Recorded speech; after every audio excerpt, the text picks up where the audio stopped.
Hi, everyone. Welcome. I'm so happy that you're spending a little time with us today. I'm Katie Kapler, co-founder and CEO of InScribe, and today we are having a first of a series of conversations that we're going to have this week, today focused specifically on student connection with peers. So peer-to-peer connection and the impact of that and the value of that on belonging, and of course, how we can leverage virtual communities to help foster that feeling and connection. Couple of housekeeping items. We are recording the webinar, as you know, so we will send that out afterward, and feel free to share it. We welcome everyone to be, as active as possible. We are in webinar mode, and we were trying to open everything up at the end of the webinar to bring you all in to have a live conversation with us, but we haven't figured out the right setting in Zoom. So instead, we're going to put a poll at the end. Hopefully, if you're attending the whole series, by the end of this series, we will have figured out how to make that work. But we still would love it to be super engaging. So please feel free to post any questions, comments, any observations in the chat. When you open the chat, just notice that it'll default to just posting to the host and panelists. So if you really want to open the conversation up to the other attendees, just switch that to everyone, and then everybody can see all the great content that you're providing as well. Did I miss anything? You did not. Let's go ahead. I mentioned this is part of a series. So today we are focused on peer connection. If you're not already signed up for the series, we'll drop the link in for that as well. But tomorrow we're going to talk about student success. So in particular, things like advising and coaching. Thursday, we'll talk about the opportunity to build learning communities around classes and subject areas. And finally, on Friday, thinking about how communities can play a role in career readiness. And in that one, we're really going to delve into the power of alumni and how we can bring those folks into the conversation to add value to your current students as well. I mentioned who I am, but I have a couple of other teammates with me today. So Danielle Bonner, who's here in the webinar with me, is our Senior Director of Sales and Marketing Operations. She is going to keep us on track. So she's going to make sure everything's running smoothly. She's also going to help me keep an eye on the chat. So as questions come in, Danielle knows she's fully empowered to interrupt me, but we'll try to get to those as we go through the conversation today. And then I think in the chat, if they haven't already introduced themselves, Fred Scott and Aaron Knox, who are part of our customers, our sales and customer team. So if you haven't heard from them yet, they might be ones to reach out to you afterward. They also are great people to answer questions in the chat if we don't get to them live. So with that, the focus today is going to be again on peer connection. And really what we're going to do is dig into some examples and a little bit of a demo of how you can leverage virtual communities to help facilitate this process with your students. InScribe is a virtual community platform, and we are always focused on three kind of key areas. Can we improve things like sense of connection, sense of belonging for students? Very closely tied to that is how does that improvement then directly drive improved outcomes for students? And how do we help them gain confidence during their time with you as they're gaining their degree or their certificate? The nice thing about virtual communities is that they're actually a very sort of simple and lightweight way to have an outsized impact in all of these areas. And so we'll see some examples of that in a little bit. We always like to talk a little bit about why we're here. And for today, I think the main focus for me, I forgot to ask everyone to introduce themselves in the chat, which I should have done. So if you have a moment, if you haven't done so already, please introduce yourself in the chat. We would love to know where you're from, what brought you here today, what your role might be at your organization or institution. And part of why I also feel like that's important is it's great to understand what types of colleges or universities or other places you guys are coming from, because that helps maybe inform a little bit for us about how we can tailor the conversation a little bit to maybe your experience. But one of the things that we have done historically at InScribe is had a very strong focus on non-traditional students. And so even if you work at a quote unquote traditional university, I have a guess that you are also seeing an increase in attendance or attention to what we would consider this non-traditional student population. If you don't know, they make up actually about 75% of higher ed students in the United States. And no surprise, they have some very unique characteristics in terms of all the many other responsibilities they have at home, the modality of how they're learning, the amount of experience they have in higher ed. So what we find with this student population is they have some very unique needs. They're very busy. They don't have a ton of flexibility in their schedule. So any advancements, any technology that we're going to bring to bear to apply for them has to be able to meet them where they are. But because there's such a large portion of the population, it's actually very important that we think intentionally about how we want to support this set of learners, maybe differently or uniquely from what we'd consider the traditional students who are on campus, for 4 years living in a dorm. And some of the characteristics that are kind of under the covers with this set of learners that we've seen are things that they kind of bring to the table as they arrive at the university and can get in the way of their ability to progress. And two of the things that we think focus very strongly on, one is imposter syndrome. So I've certainly felt it. I don't know how many people on the call have felt that, but if you have, I think we can all appreciate how when you're in a position where you don't actually feel like maybe you should be here, or you're the only one that doesn't have the skills to succeed, how insidious that feeling can be in your own ability to progress. And within the entire higher ed population, studies have shown that more than 20% of students have a very strong feeling of imposter syndrome that gets in the way of their progress. That number is even higher among our non-traditional students. So they're already arriving at school with this disadvantage that we have to really intentionally counteract for them. An extension of that is this concept of sense of belonging. So do I feel connected and valued and part of the community that I'm joining? And you can imagine when you come in already feeling a little off kilter, establishing that sense of belonging can be really challenging. And you see here, the majority of non-traditional students really struggle with that. So these aren't things that we're going to combat naturally just by having students talk to one another in the hallway, talk to their faculty after class. If you're managing a population like this, you have to come up with more directive ways to get at these things and overcome them quickly as your students are coming on campus. So that's really what we aim to do. So we are all about building virtual spaces where we have studies that prove that we actually can improve all of these measures. We can do it in a way that helps students gain better relationships and more connections with one another, and always with the idea of helping institutions serve this connection in a more scalable and cost-effective way. So before I jump into some examples, Danielle, is there any questions or comments in the chat that you would like me to address? The weather in Chicago is crazy. Crazy hot, crazy windy, crazy. All the above. Humid. Yeah. Thank you for the laughing emoji. Let's see here. We have some friends from UMGC that are on the call today. They're going to be testing the non-classroom communities here shortly. So there's that. Academic technology coach and adult and distance learning. So awesome. Non-traditional. We'll talk about that more today. Checks all the boxes. Terrific.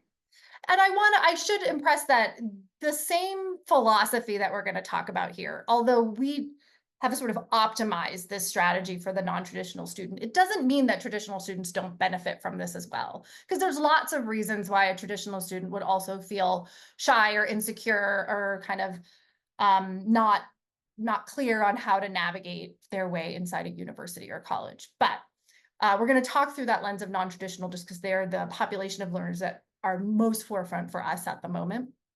But you can translate a little bit for yourself. And I would love, if the audience is working with that more traditional student base, any reflections that you have would be wonderful to hear as well. So we've already covered this a little bit, but we're going to focus today on what we at InScribe call a peer community. So again, this is a digital space where students can connect with each other. It's highly flexible, so it's available to them anytime, anywhere that they might want to reach out and seek help, advice, or just connect with other individuals in their academic community. Critical elements of a peer community is that it's a safe space. So when you are building your community, you want to be very mindful of letting students know what the space is for, how to use it, what the norms of the space are, and then reinforce that through your own behavior in terms of how you use the space and how you help support it. And we'll talk a little bit more about that when we get into the demo. And then one side benefit of these spaces that I think people don't always consider is that they really are a knowledge repository. So unlike some systems that are more transactional, so things that we might be used to like Facebook, or if you're using Slack, for example, those are great places to have quick conversations. But if you missed that conversation, you come back a few days later, it's like it never happened, right? They're really difficult to search, and they're not really designed to reuse the learning that you're building. A community space is different because the conversations are organized by topic area and with a little bit more intentionality, and because the spaces are fully searchable. If a question has already been asked and answered, it's very easy for a student to find that conversation and learn from it again. So students are learning from each other and reinforcing knowledge across these spaces. We have a couple of examples from some of our partners that we wanted to talk about today. So I know we have some folks from UMGC, University of Maryland Global Campus, here with us today.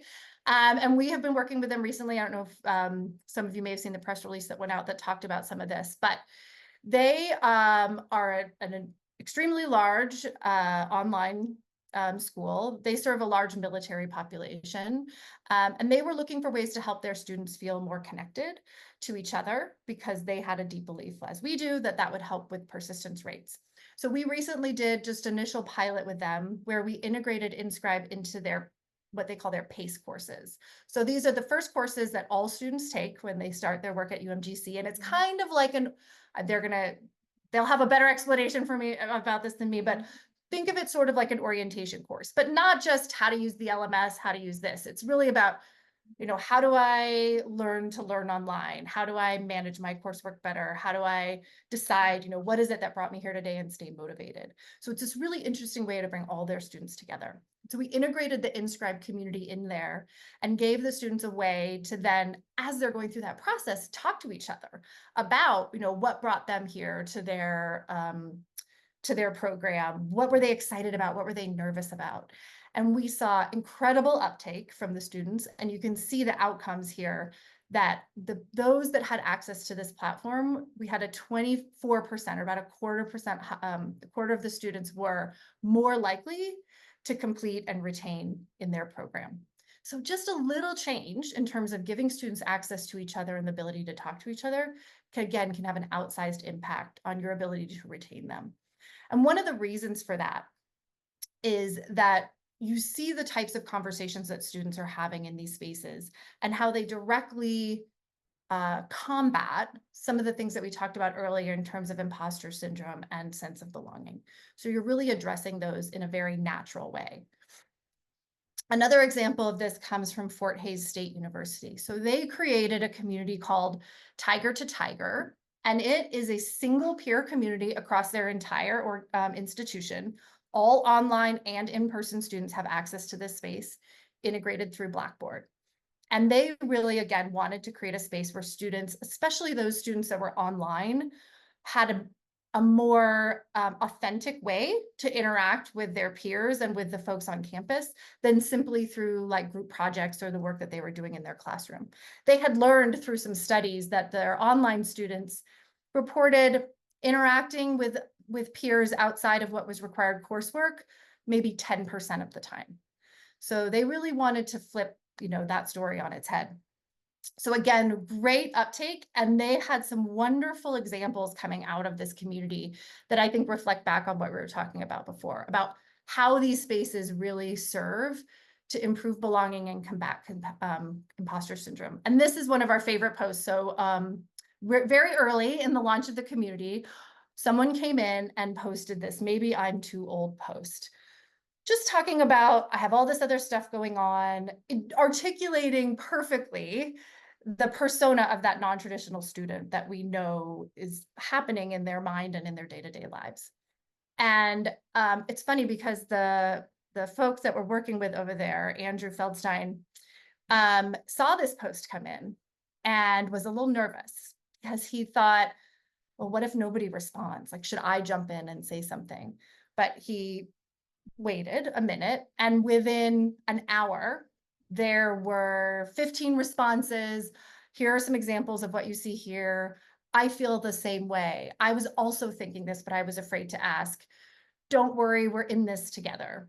And it was so clear that he could easily have stepped in, or an advisor could have stepped in and said, don't worry, we're here for you, we're going to help. And that's wonderful, but it's not the same as hearing from a fellow student who is living the same experience that you're living, or who has been there and has persevered and succeeded. So those types of conversations are irreplaceable in terms of potentially changing the trajectory of a student's life. Katie, we have a question in the chat. Ah. Do you find that students actively participate and engage in the community on their own, or do they need to be prompted to do so? What a wonderful question. It's a little bit of, I would say, yes and. So there are some very important best practices to think about when you are launching a community of this type. I'll just give you a few examples. So how are students accessing the space? Is it integrated nicely into the workflows that they're already using in terms of technology? Were students included in the design of the space so that they feel a sense of ownership? We have a whole kind of design and launch plan that we tend to work with people on that include all of these best practices. And some of that is, as you're launching the community, have a few questions already seeded. Once the community launches, have a few questions that you or a student is ready to post during those early days, just to get the process flowing. But once that's started, the best thing for you is to stay out of the way. And then the students really pick it up on their own and roll with it. But again, knowing what those best practices are and being willing and able to implement them is really what drives the success of the space. It's not just to build it and they will come, but it's not so complicated that it requires excessive nurturing over a long period of time. Awesome, thank you. And actually, that's a great segue into this next example that I was going to talk about, which is from Rio Salado College. So they're a large community college in Arizona, if you're not familiar with them. About 15,000 students, maybe more, learning primarily online. I think it's actually much more than that. I think I'm confusing them with Fort Hays. And they've always been a primarily online college. That was one of the innovations that they brought to the table when they first founded the institution. But they have, because they're a community college, many of their students are part-time. They're not coming to any sort of campus. So they found it really difficult to help those students feel a sense of connection and making sure that they were coming back to complete at least this portion of their degree. And they wanted to create a solution for that. So they launched Rio Connect, and they were sort of the poster child in terms of really embracing the best practices of community design and launch. So for example, they had a student leadership group on campus that they partnered with in the design of the community. So rather than trying to guess what students cared about and what they wanted to talk about, they brought these students in to help guide them in that decision making. So not only are they going to probably build a community that's more useful to students, this student population now immediately feels a sense of ownership and connection to that space and are going to be more likely to be active there. So it's kind of a win-win. The other thing that they did a really good job recognizing is, in a peer community, less is more. So what I mean by that is, once you get the students in there, the best way for you to nurture that space is to just get out of the way. And there are certain things that you can post that we'll look at in the demo, like events and activities. But the more that staff is posting in the space, the more students will start to look at it like, oh, this is your space to talk, not really my space. And you'll see them start to go quiet. So they really recognized that early and kind of sat on the sidelines and watched and let their students take charge. And they had enormous uptake, but they also were the first folks that we did a specific study on the impact of belonging in these spaces. And you can see here some of the results. We noted that for the students that engaged in the community, their self-reported measures of belonging and peer connection increased dramatically just over 6 weeks. So we had a pre and a post evaluation, and the results could not have been, if we had made them up, they couldn't have been better. They were so wonderful. I'm sure Danielle will post the research study in the chat if you want to dig into that a little bit better. So these are 3 great examples. Also, if you haven't, didn't notice, 3 very different types of institutions. So a really big global online organization, a slightly more traditional 4-year institution, and a large community college. But the same success, the same design roughly was able to be applied across all of these different spaces. Okay, I'm going to talk a little bit about access. Anything you want me to touch on, Danielle, before I do that? Nope, I think we're good. Okay. So one of the things I mentioned is that the community really needs to meet students where they are. And so partly you're going to accomplish that goal simply by having it be a digital space. So it's accessible 24/7. But it also depends on the presentation of the space. So whether you're using InScribe or some other community platform, make sure you are really thinking about the integration strategy.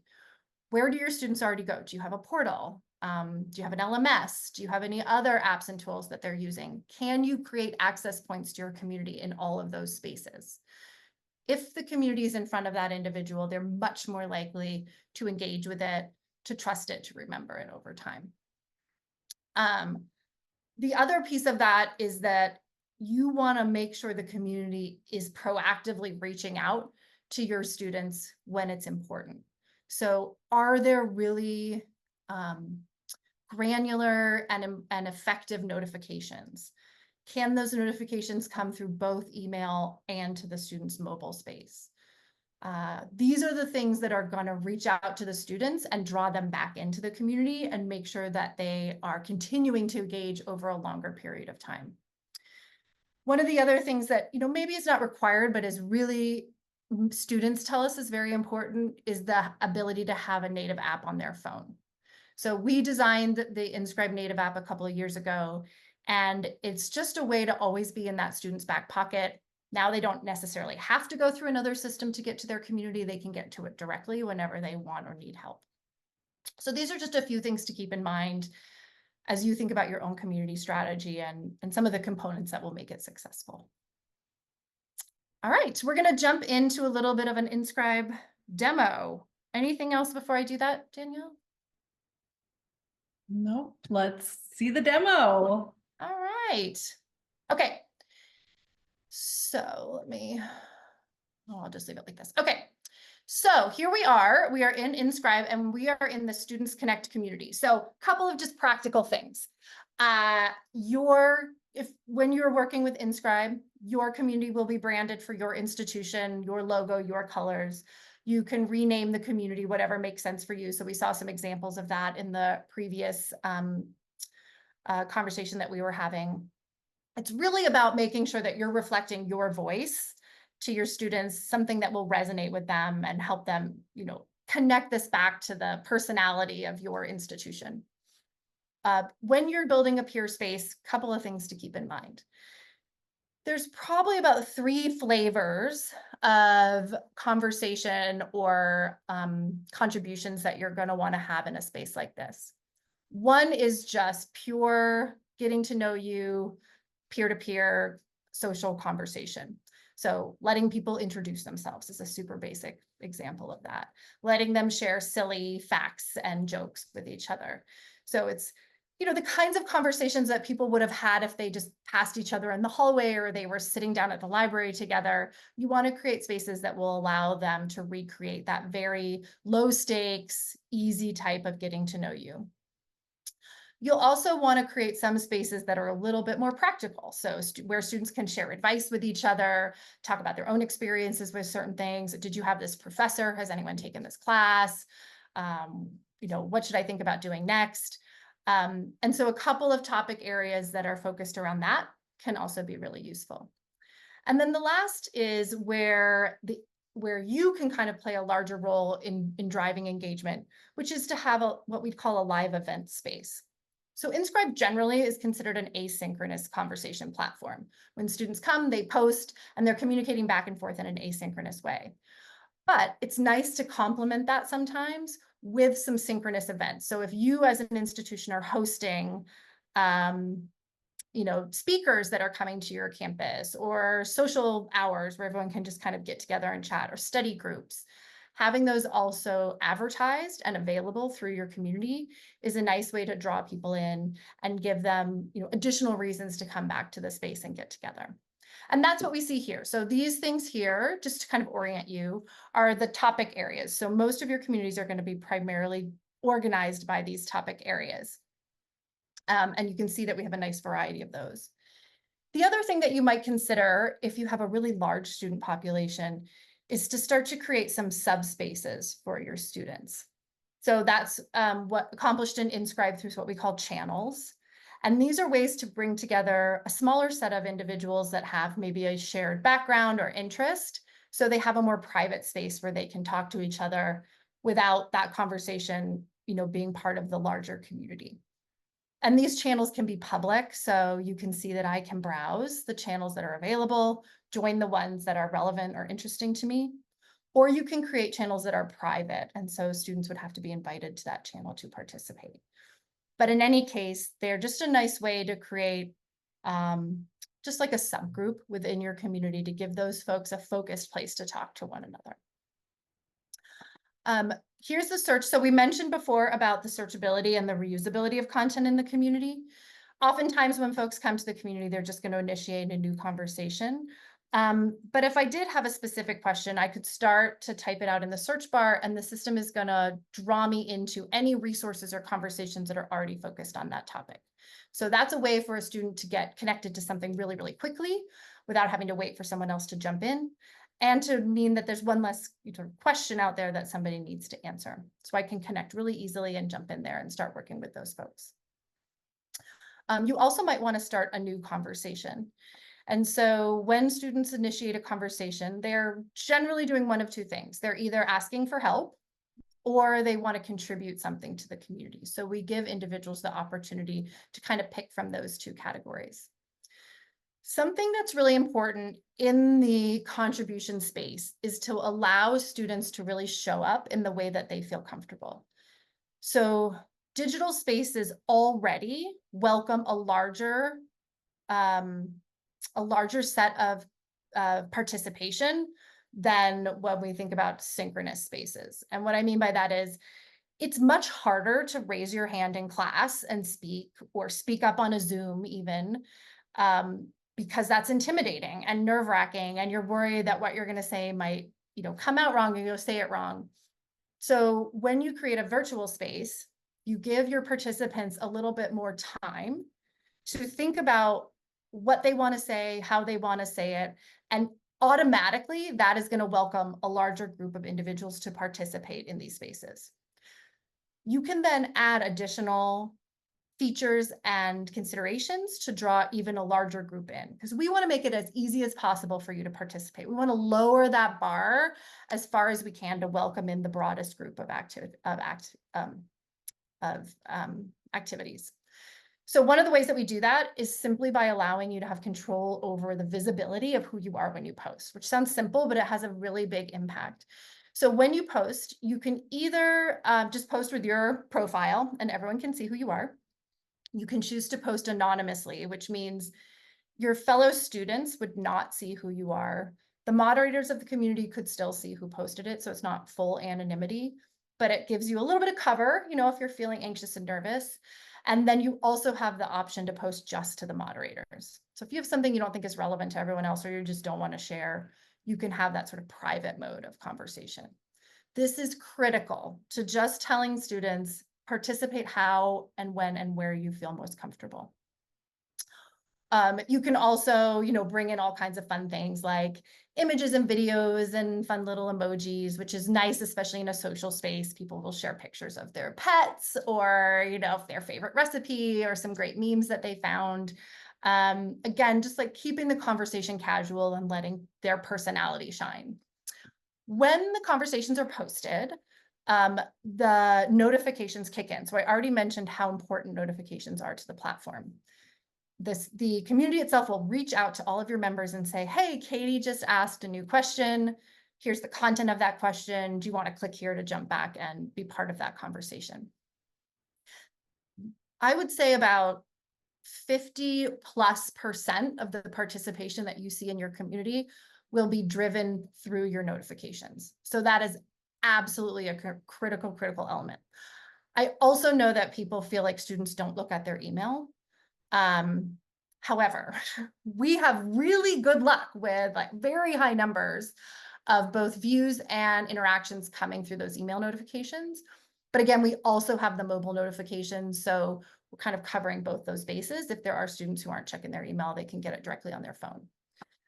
We are also very conscious that not all students want to hear about all things. So while you will set the default notifications for your community, each student can then come in and adjust those notifications so they're coming in the cadence that is appropriate for them. And that's really important too, because we don't want people snoozing everything.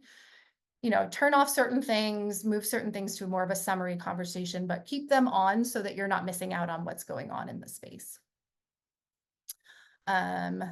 Once a question is posted, there's no limit to the number of people who can come and respond. So you'll see this post, you can provide some just quick responses to it.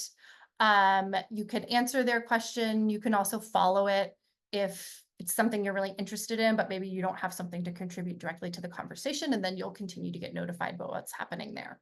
So, not different than a lot of the social spaces that you're probably used to, but really designed in a very highly organized, easy to manage flow. We sometimes get the question of why shouldn't I just use a discussion board for this in my LMS? Can I accomplish the same goal? And I don't know if anybody on the call has tried to use a discussion board for this. My guess is if you have, it has not been very successful.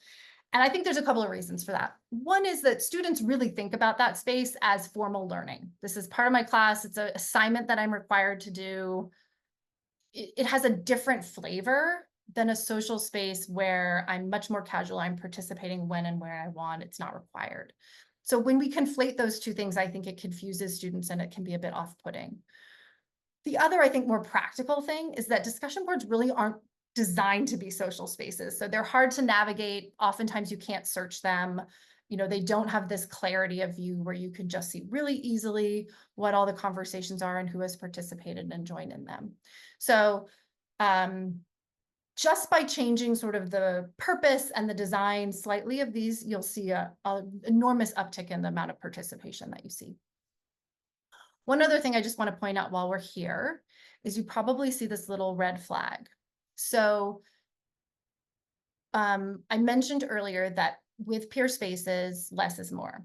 So that doesn't mean that you are not moderating the space. Oftentimes, or most universities will have moderators who are in the community, but they're kind of behind the scenes. So you see what's happening. You can interact if you want to, but you're more of an observer than a participant in the space. That doesn't mean that we don't want to give you the tool set to make sure that you're keeping track of what's happening in the space if you're not going to be in there every day. And one of the ways that we do that is we have a technology assistant, we call her, in our platform called Rosie. And Rosie is a little bit of technology that lives in the communities and just helps to keep track of the health of the space. So one thing Rosie will do is if there's a particular keyword that's posted, Rosie can identify that and flag it and escalate it. The other is she'll look at the actual content of the post and measure the emotion of it. And so if a particular post seems like the student is upset, frustrated, really struggling, in school, Rosie can proactively identify that and escalate it to a moderator. So you see this review flag here. The student doesn't see that flag, but behind the scenes, we've alerted someone to say, hey, we think there's a student that might be having a little bit of trouble. You might just want to come in and see if you want to reach out to the student directly. Do they need a direct intervention?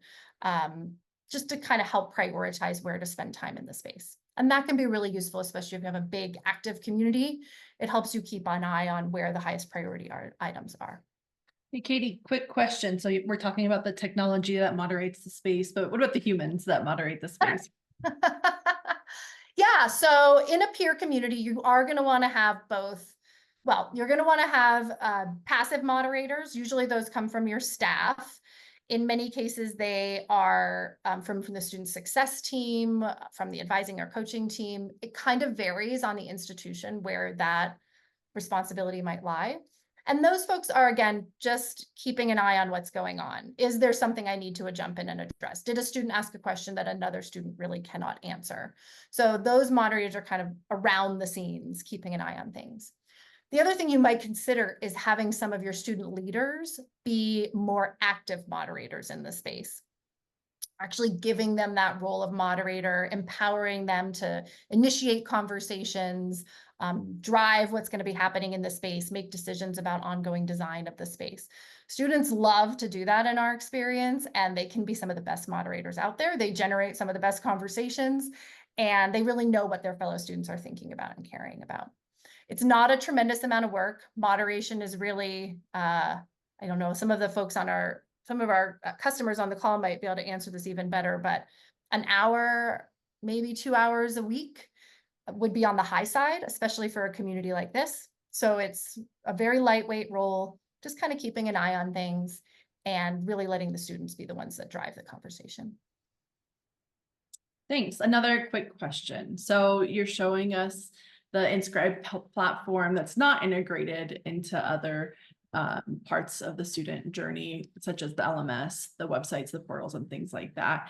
Is this version of InScribe completely brandable for the institution? Can they put their brand up there in that InScribe corner? What does that look like? Yes, and I'm glad you mentioned that. So I am demoing a standalone version of the community, but we would expect that students are getting to this version of the community through an integration with your system. So they come into your portal, you see a link to their student community on that portal, click that, and then launch into InScribe. So keep in mind that although I'm demoing it standalone, that's not really how it would be experienced by your students. And yes, it's totally brandable. So we would customize the logo and the colors, the name, everything as part of the community so that it feels like an extension of the brand that you're already using and presenting. Great, thank you. Yeah, for sure. Couple of other things to just note in terms of some capabilities that you might find useful. We do have a resources area. So this is more for curated assets, primarily posted by you as the administrators of the community that you think your students might find useful. In a peer community, you're not going to have a lot of additional resources, most likely. Maybe a few things, for example, on financial aid, or a few high priority resources or announcements that you think students, it's an easy way to get information out to all your students simultaneously, and then to have a place where they can refer back to it. So if you have a few of those high priority items, seating them in your community can be useful. One tool that I mentioned earlier that I think is very important to a peer community is this idea of live sessions. So if you are hosting study groups, speakers, other synchronous opportunities for your students to get together, promoting them through your community can have a huge impact on the number of students that actually attend. So we have an example here where we have a strong start workshop for August. So we're inviting students to just come and learn a little bit more about what the institution's like, how to make sure you're ready to go on day one. This event is actually live right now. And if we click into it, we can see that the session was posted, and then other folks came in and actually responded to the post. Exciting to get there. I wish that we could talk about this as part of that process. So it's a nice way to open up a dialogue around these live events before they happen. And then students can join the session directly from here. So if they click this button, it's going to launch them right into your live event. And what that looks like on the back end is when you create the live session, you decide date and time that you want it to go, and then you use whatever meeting tool you're already using. So whether it's Zoom or Teams or something else, you just drop your meeting link right in here, and that'll again create that link directly from InScribe into the space. Add a few more details about what's going on in this, and then post it.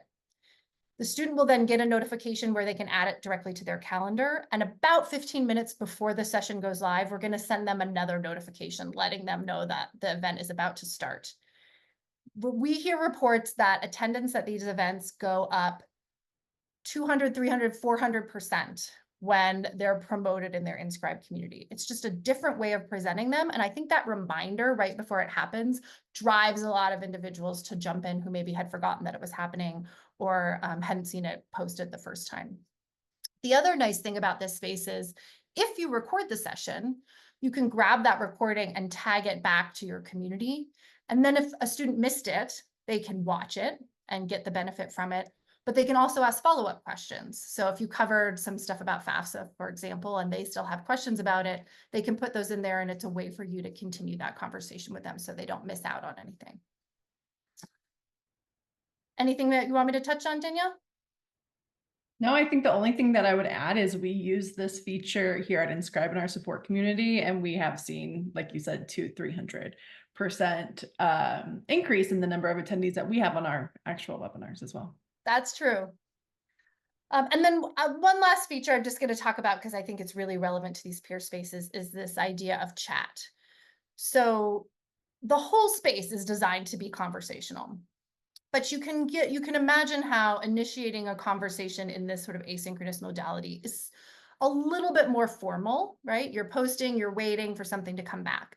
And so we got asked by a lot of partners and students to say, could we also have a chat feature, which is a little bit more synchronous, a little bit more lightweight, not as permanent as part of the community. And so this is something we released recently. But now is available in all of our communities. And so you can create different chats. Students can search the chats and join the ones that are interesting or relevant to them. And then when they jump into one of the chats and join it, it's just that. So people go back and forth really quickly. You can see the history of the chat if you want. We have also incorporated that flagging mechanism into the chats as well. So if something's going off the rails in one of the chats, the system will identify it and let you know, so you can come in and take a look. But this is just a slightly more casual way for students to talk to each other and to talk in smaller groups rather than everything always being presented to everybody in the community space. So this is a new feature, but we've had really great response and uptake of it as well. All right. And last thing I want to show is a little bit more about the administration of the community. So each individual has their own profile. Another way in which they can take ownership of how they're presented is simply by customizing their profile, change their picture, change their display name, provide a little introduction about themselves. You can also see here an example of our reputation system. So participants earn points as they participate in the community. And we really focus on 3 key areas. What are you contributing? How are you participating in the contributions of others? And how good are you at consuming the content that comes from the community? So this good listener badge is one of my favorite things, because I think often when people have a community, they only look at the posts and the activity that students are generating as a sign of the health of the space. And of course, you need to have conversations happening for it to be healthy, but that's not the only signal. The other is, are there other people looking at the content that's being produced, consuming it, and participating in that more passive way? And then, any community online is going to have that bell curve of participation, and that's expected. But the reason I think it's so important not to forget that is going all the way back to what we talked about in terms of belonging and imposter syndrome. One of the things that we hear consistently from the students in our community is, or we'll see them say, or they'll say to us is, I was thinking the same thing, but I was too embarrassed to say it. Or I was feeling the same way, but I didn't feel like I could speak up. And all it takes is for one individual to be willing to be vulnerable or brave and to post something related to an insecurity or a worry. And that post will resonate with an enormous number of participants in the community. So even though they didn't post it, and maybe they never respond to it, it will impact them in a way that helps normalize whatever they were feeling and kind of welcome them into the fold. So really think about this in any communities that you build as an important number, as an important component of your statistics. And you can see all these statistics in your community admin area. So if you go in here, you can see everyone that's participating in the space, who they are, what they've done. You can click into an individual to get more detail. One of the things people will tell us is they use the reputation system in this activity to identify high-performing students, maybe students they might want to tap for things like student government or other leadership roles. You can also see, of course, an overview of what's happening in your community day to day, how things are going, who's coming in, and then you can export all of this data to Excel files, so you can slice it and dice it, or you can combine it with information from other systems. So lots of ways to really look at what's going on in the space. And again, are we seeing the behavior patterns that we think we should? I will also note here that our approach to partnership when it comes to InScribe is that we really think about us kind of being in this together to make sure your communities are successful. So we don't just hand the community over to you, give you a list of best practices and wish you luck. We really continue to meet with you either weekly or bi-weekly throughout launch and then after launch. And we will sit down and look at these numbers together. Are we seeing the number of active users that we think we should? And if not, why? Are the patterns of contribution what we would expect? And if not, why? And we will stay with you to kind of tweak and adjust what's happening in your community over time to guarantee and ensure that it will ultimately be successful for you and your learners. All right. Katie, can you talk a little bit about how InScribe is different than Facebook, LinkedIn, all the lovely socials out there? Yeah. Yes, I could probably talk a lot about those. And then there's probably some nuances to the different ones, but in general, high level, those tools are not integrated into your systems. So they sit to the side, and that by itself will impact the type and the level of participation that you're getting. One of the things that we see is when you use outside tools like Facebook or Discord, students have or individuals have like a different perception of those platforms, and their persona that they bring to those platforms might not be the most professional, the way that they would bring themselves to something that is part of their learning ecosystem. So for example, people may be posting inappropriate things or treating the community not in the most healthy way, much more likely to happen in an outside platform than with something you have integrated into your tool set. The other piece of that is the data. So when you are working with an outside platform, you're really limited in terms of how much you can actually learn from what's going on in that space. Whereas in InScribe, not only do we have all the analytics that I just shared with you, we also have super detailed data under the scenes, what we would call event level data, that we can provide to you. So you can know specifically who's participating, who is connected to who are the most influential people in my communities, what are they most concerned about? And what you can learn from these spaces is just amazing in terms of better serving your students and improving the processes at your institution. And then the last thing I will say is, well, there's two more things. Okay, so in some cases like Facebook, students don't really want to participate in those spaces. So people have kind of pushed those social systems off on purpose. And so you will, by design, it limits the number of people who are sort of willing and able to be part of the space.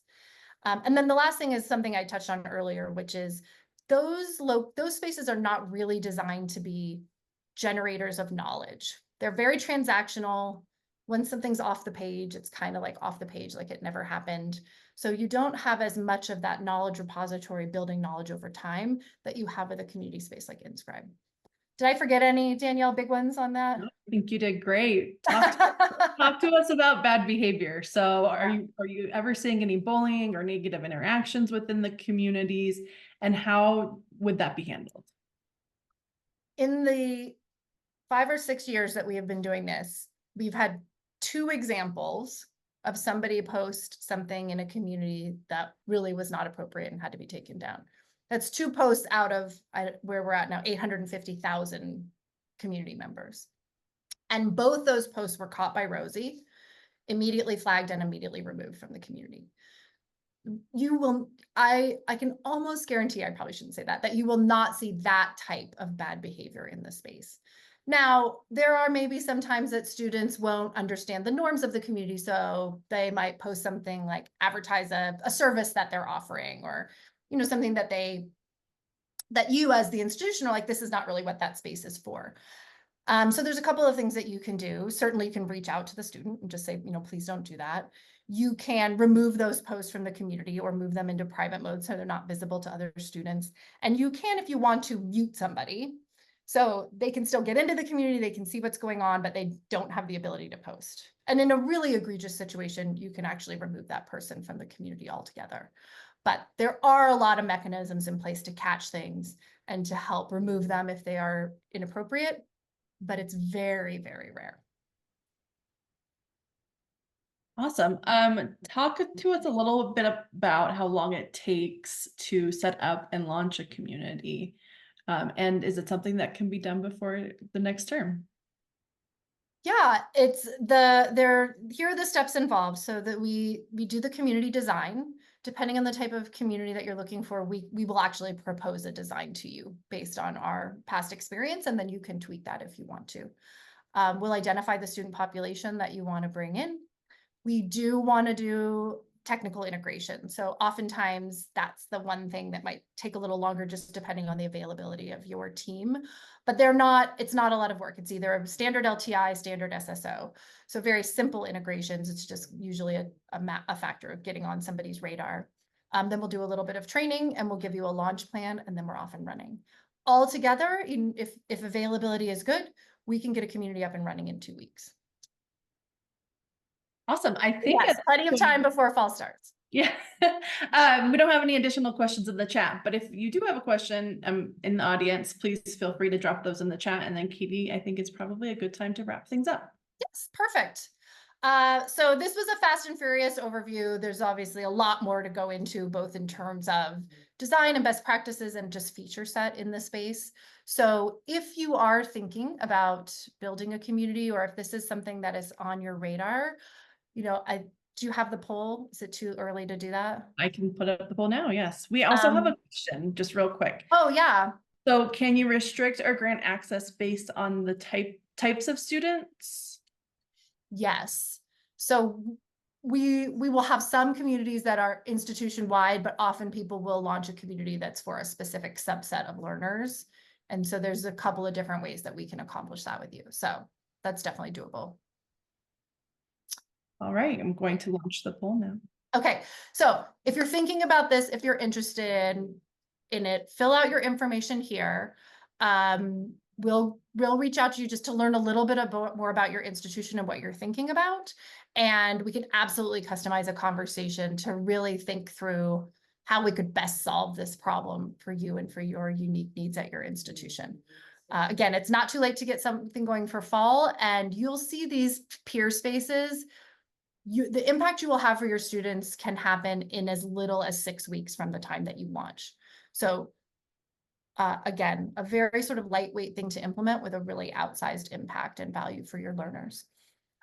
We do have some other upcoming webinars. So if you're not signed up for the series, please do so. We're going to be talking again tomorrow and Thursday and Friday, and I promise I won't repeat all of the same things every day. So it'll be great to have you there. We'll look at just some slightly different use cases, thinking about how you can apply the same community concept in different areas for slightly different outcomes. I also have an awesome webinar coming up with the University of North Texas. When is that? July 31st. So I'm going to be joined by Sam, and they put in a peer community and had a huge jump in retention rates in just one semester. So we're going to be joined by Sam, and she's going to tell us that story. And then I just love to stay connected with people. So my contact information is there. Please also reach out to me on LinkedIn. It's one of the ways that I like to meet new people that I'm not already part of their circles. And if you have any questions, don't hesitate to reach out to me or my team members. Did I get Awesome. it all? Thanks, Katie. Awesome. Well, thank you everybody for spending a little bit of your lunch hour or your time with us today. It was a great conversation. It's just something that we are so passionate about and feel is so important right now for students who are struggling with feeling both motivated and staying on track and keeping their mental health strong. So we'd love to partner with you and help you implement some of this stuff for your community as well. Thank you.